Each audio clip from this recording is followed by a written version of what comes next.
December 7th, 1941, was not just another Sunday. It was a day that changed the world forever. At 7:55 a.m. Hawaiian time, the Japanese Imperial Navy launched a surprise attack on Pearl Harbor. The roar of bombs and the screech of torpedoes ripping through the sky marked the beginning of the United States' full involvement in World War II. In a matter of hours, thousands of lives were lost, and the world was thrust into a global conflict that would reshape nations' alliances and the very fabric of modern history. In the immediate aftermath of this brutal assault, Americans were left reeling with a profound sense of shock and anger.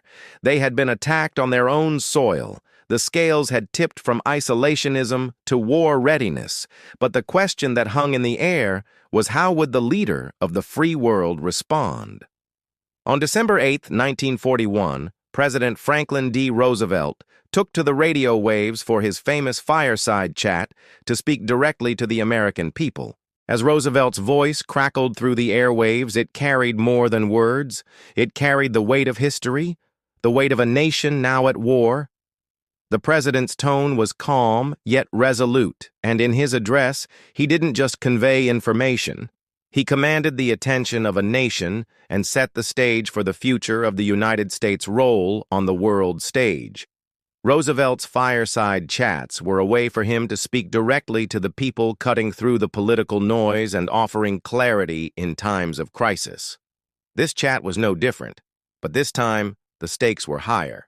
What was unfolding was not simply a military conflict.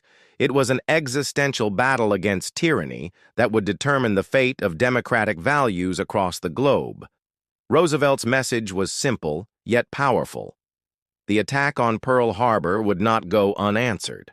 The United States would mobilize and stand firm against the forces of tyranny. In that moment, Roosevelt's words were not just a call to arms, they were a promise that the United States would not stand idly by while its sovereignty and the lives of its citizens were threatened. His voice was a lifeline to millions of Americans who needed not just reassurance but leadership in a time of chaos. But Roosevelt's words carried another weight, one that spoke to the heart of American values and democracy. He reminded the American people that they were fighting for more than just victory on the battlefield. They were fighting for freedom, for liberty, and for the preservation of a way of life that was under direct threat. The world was changing, and America would no longer be an isolated island in the storm. It would be the vanguard of democracy's defense. Yet behind his words was the looming shadow of the battle to come. Roosevelt's message was not just about the war itself. It was about the future, about what would happen after the war was won, how the world would be rebuilt, and how the United States would redefine its role on the global stage. Roosevelt knew that this conflict would mark a turning point in history, and his words set the tone for what was to come. The decision to enter the war would be fraught with challenges and sacrifices. Roosevelt knew this more than anyone. But in that moment of crisis, his leadership galvanized the nation into action. Americans of all walks of life would be called upon to contribute to the war effort, and they did in ways that would forever alter the course of history. Women entered the workforce in unprecedented numbers. While others joined the military to fight overseas, the war effort became a unifying force unlike any the nation had seen before. But Roosevelt's fireside chat wasn't just about mobilizing for war, it was about unity. It was about bringing the American people together in the face of unprecedented adversity. It was about showing the world that the United States was not just a nation of power, but a nation of principles that would stand firm in the face of tyranny. But what would happen in the days to come was something that Roosevelt and the American people could not yet fully grasp. The attack on Pearl Harbor was the beginning of a brutal and costly war that would stretch across the globe. For every victory, there would be loss. For every triumph, there would be sacrifice. The path ahead was uncertain, but one thing was clear. Roosevelt's words had set the stage for a nation's resolve to be tested in the most extreme ways. As Roosevelt's words reverberated throughout the nation on December 8, 1941, the call to arms was crystal clear. The United States had been thrust into a new global war, but it wasn't merely a war of military conquest. It was a battle for the very soul of democracy. The attack on Pearl Harbor was more than just a surprise military strike. It was a declaration of war on American values, on freedom itself.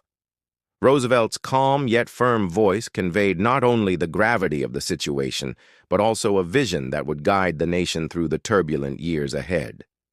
In the days that followed, the sense of urgency turned into action.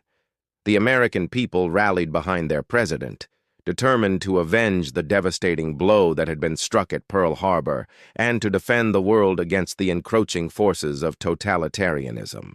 Roosevelt's fireside chat wasn't just a speech to calm fears. It was a masterstroke of leadership, laying the foundation for a national effort unlike any the world had ever seen. His words galvanized a country that had been divided on the issue of war, shifting public opinion almost overnight.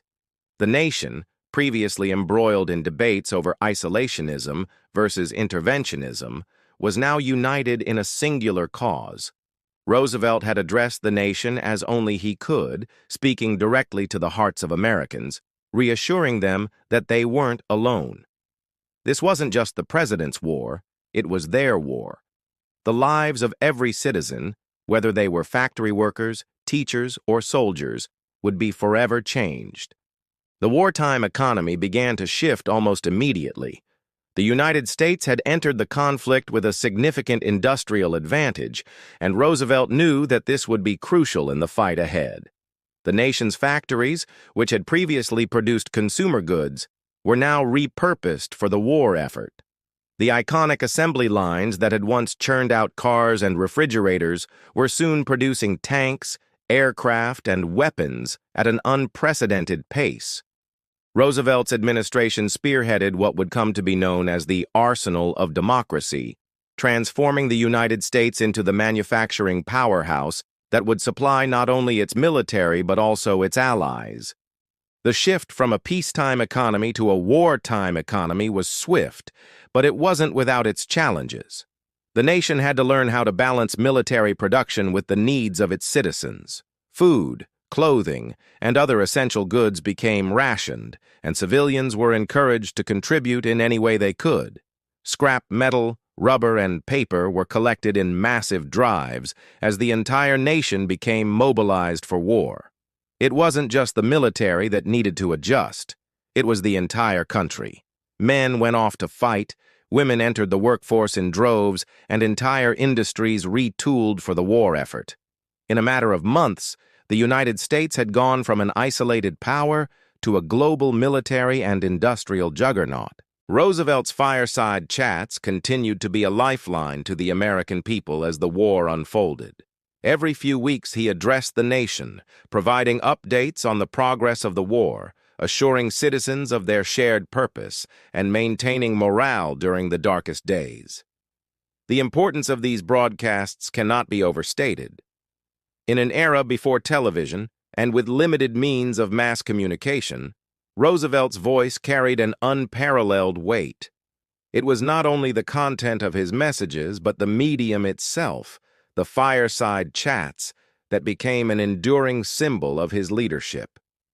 The nation's people, tired and anxious, listened intently to his every word, knowing that their president spoke with an unwavering commitment to their cause.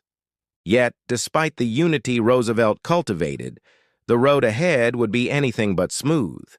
The war was global in scope, and the United States would soon find itself fighting on multiple fronts. The Pacific Theater was a brutal crucible, where Americans faced off against the highly disciplined and determined forces of Imperial Japan.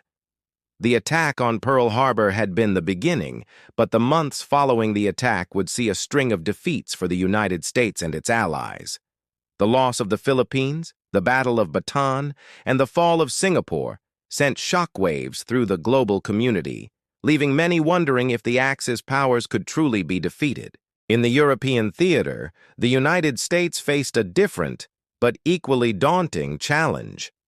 Nazi Germany, under Adolf Hitler's leadership, had conquered much of Europe and was advancing further eastward into the Soviet Union. Britain, while holding on to a fragile defense of its homeland, was struggling against a relentless bombardment from the Luftwaffe. The United States' entry into the war marked a turning point for Britain, which had fought alone for far too long.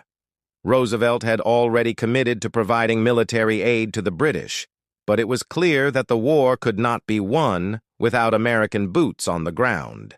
The battle to come would be fought on multiple fronts. It would be fought with tanks, planes, and ships, but also with intelligence, strategy, and diplomacy. Roosevelt knew that victory wouldn't come overnight. It would take years of struggle, of sacrifice, and of loss. But his words instilled in the American people a deep, abiding sense of purpose. This was not just a fight for survival.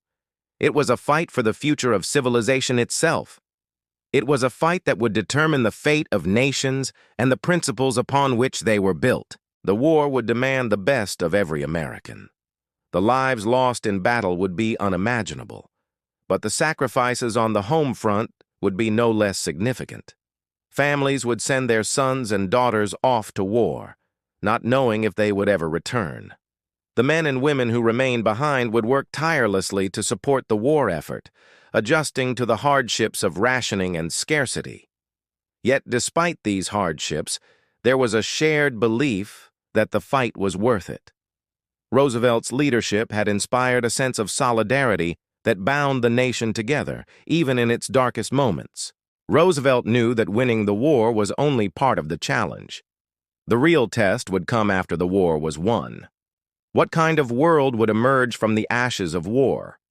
What role would the United States play in the post-war order? Roosevelt had already begun to think about these questions, recognizing that the war was only the beginning of a new chapter in world history.